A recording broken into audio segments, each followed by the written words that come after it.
જય શ્રી કૃષ્ણ મિત્રો, આજે લઈને આવી છું તમારા માટે લસણ ફોલવાની 3 રીત, જેનાથી તમે ફટાફટ કિલો લસણ હોય કે પછી 2 કિલો લસણ હોય ફટાફટ એને ફોલી શકશો અને ફોલવામાં પણ તમને વધારે મહેનત નહીં લાગશે। માર્કેટમાંથી જ્યારે આપણે લસણ લાવીએ તો ઘણી વખત લીલું લસણ આવી જાય અથવા તો ઘણી વખત એની કળીઓ એકદમ નાની હોય છે, જેને ફોલવામાં ઘણો બધો ટાઈમ લાગે છે। તો આજે જે તમને હું રીત બતાવીશ એનાથી તમે ફટાફટ લસણને ફોલી શકો છો। તો એના માટે પહેલી રીત જોઈ લઈએ। તો અહીંયા આપણે લસણ લઈ લીધું છે અને લસણના જે ગાંઠિયા છે એને આપણે સૌથી પહેલાં તો અલગ કરી લેવાના છે, એટલે એની જે કળીઓ છે એને આપણે આ રીતના ખોલી લઈશું જેથી એ અલગ પડી જાય। તો આ રીતના હાથની મદદથી આપણે એને તોડી લેવાનું છે। જો હાથની મદદથી ના તૂટે તો તમે અહીંયા કોઈ પણ ચાકુનો ઉપયોગ કરી શકો છો। ચાકુની વચ્ચે તમે લગાવશો તો પણ આ જે કળીઓ છે એ આસાનીથી નીકળી જશે। તો આ રીતના આપણે અલગ કળીઓ કરી લઈશું।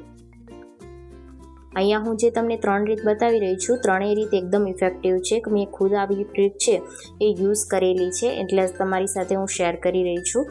તમને આમાંથી જે ટ્રીક પસંદ આવે એનો ઉપયોગ તમે કરી શકો છો, અને ઘરમાં આમાંથી તમે કોઈ પણ ટ્રીક યુઝ કરતા હોય તો મને કોમેન્ટ કરીને જરૂરથી જણાવજો। તો અહીંયા મેં લસણની કળીઓને આ રીતના ફોલી અને અલગ કરી લીધી છે। હવે આપણે એક બાઉલ લઈ લેવાનું છે। આ બાઉલની અંદર જેટલી પણ આપણે કળીઓ છે એને બધી આ રીતના ટ્રાન્સફર કરી દઈશું, અને હવે આપણે એની અંદર 1 ગ્લાસ જેટલું ગરમ પાણી ઉમેરી અને એને 5 મિનિટ માટે એમ જ રહેવા દેવાનું છે। 5 મિનિટ થઈ ગઈ છે, ત્યારબાદ આપણે જોઈ લઈએ તો આ લસણની કળીઓ છે એકદમ સારી રીતના ગરમ પાણીની અંદર આ રીતના ફૂલી જાય છે। તો હવે આપણે એને આસાનીથી એના છિલકાને આ રીતના અલગ કરી લઈશું। તો ગરમ પાણીની અંદર લસણ એકદમ સારી રીતના ફોલાઈ જાય છે। તો આ રીતના જો તમારી પાસે 1 કિલો કે 2 કિલો લસણ હોય તો તમે એની કળીઓને આ રીતના ગરમ પાણીમાં રાખી અને ત્યારબાદ જો છોલશો તો એના જે છિલકા છે આસાનીથી ઉતરી જશે અને તમારે વધારે મહેનત પણ નહીં લાગશે। તો તમે 1 થી 2 મિનિટની અંદર જ આ રીતના લસણની કળીઓને સારી રીતના ફોલી શકો છો। તો તમે જોઈ શકો છો કે કેટલી આસાનીથી એના છિલકા છે એ અલગ થઈ રહ્યા છે। તો આ રીત પણ ખૂબ જ હેલ્પફુલ છે। તો હવે આપણે બીજી રીત જોઈએ। બીજી રીત માટે પણ આપણે આ રીતના લસણની જે કળીઓ છે એને અલગ કરી લેવાની છે। સૌથી પહેલાં તો લસણને આપણે દાળમાં, શાકમાં, અલગ અલગ વસ્તુમાં નાખતા હોઈએ છીએ। લસણ ટેસ્ટમાં તો ખૂબ જ સરસ લાગે છે, પણ એને ફોલવું ખૂબ જ મુશ્કેલ થતું હોય છે। ઘણા લોકો છે એ વરસનું લસણ સાથે ભરીને રાખતા હોય છે। તો એના માટે જો તમે એને ફોલી અને મહિના માટે ફ્રીજની અંદર પણ સ્ટોર કરી શકો છો, તો આ રીતના તમે એકસાથે જો લસણ ફોલી લો તો તમારે જે મહેનત છે એ પણ ઓછી થશે અને તમારા સમયની પણ બચત થશે। તો અહીંયા આ રીતના મેં એને કળીઓને અલગ કરી લીધી છે। હવે આપણે ગેસ પર એક પેન મૂકી દઈશું। ગેસને આપણે ઓન કરી લેવાનો છે। તો અહીંયા પેનને થોડું ગરમ કરી દઈશું, અને પેન ગરમ થઈ જાય ત્યારબાદ આ કળીઓને આની અંદર આપણે ટ્રાન્સફર કરી દેવાની છે, અને 1 થી 2 મિનિટ જેવું એને આપણે ચલાવતા રહીશું, જેથી લસણની જે કળીઓ છે એકદમ સારી રીતના ક્રિસ્પી થઈ જાય। અહીંયા તમારી પાસે જો ઓવન હોય તો તમે એનો પણ ઉપયોગ કરી શકો છો। માઇક્રોવેવની અંદર પણ તમે એને થોડી વાર માટે ગરમ કરી શકો છો। તો અહીંયા મેં ગરમ કરી લીધી છે। હવે આપણે એના છિલકાને અલગ કરી લઈએ। તો આ ગરમ થવાના લીધે એકદમ ક્રિસ્પી થઈ જાય છે એના છિલકા, જેથી એકદમ આસાનીથી નીકળી આવે છે। તો તમે જોઈ શકો છો કે એકદમ આસાનીથી જે એના છિલકા છે એ નીકળી રહ્યા છે। તો આ રીતથી પણ તમે ગમે તેટલું લસણ હોય એને એકસાથે ફોલી શકો છો।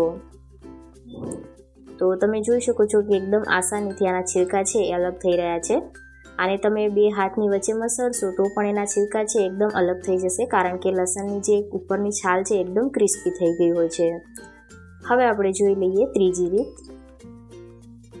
તો ત્રીજી રીત માટે મેં અહીંયા લસણની કળીઓને આ રીતના અલગ કરી લીધી છે, અને હવે આપણે એક પાણીની આ રીતની જે બોટલ હોય એનો ઉપયોગ કરીશું। પ્લાસ્ટિકની બોટલ હોય એનો ઉપયોગ કરવાનો છે, અને જે કળીઓ છે એને આ રીતના બોટલની અંદર આપણે ટ્રાન્સફર કરી દઈશું।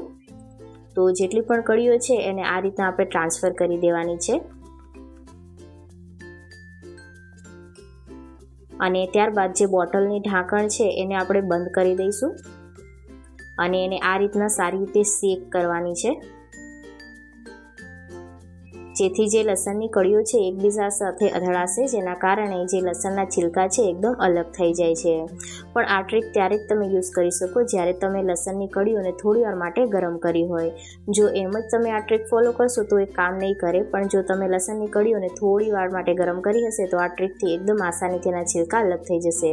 તો તમે જોઈ શકો છો કે અમુક લસણના જે છિલકા છે એ પૂરેપૂરા નીકળી ગયા છે અને અમુક લસણના છિલકા અડધા નીકળ્યા છે, જેને તમે આસાનીથી આ રીતના કાઢી શકો છો. જો આજનો વિડીયો તમને હેલ્પફુલ લાગ્યો હોય તો જરૂરથી લાઇક કરી દેજો, અને જો તમે ચેનલ પર નવા આવ્યા હોય તો જરૂરથી સબસ્ક્રાઇબ કરીને બાજુનું બેલ આઇકન ક્લિક કરજો, જેથી આવનારા નવા વિડીયોના નોટિફિકેશન તમને મળતા રહે. તો આ ત્રણેય રીતથી મેં તમને લસણ ફોલીને બતાવી દીધું છે. તમે આમાંથી કઈ રીત પસંદ આવી એ કોમેન્ટ કરીને જરૂરથી જણાવજો.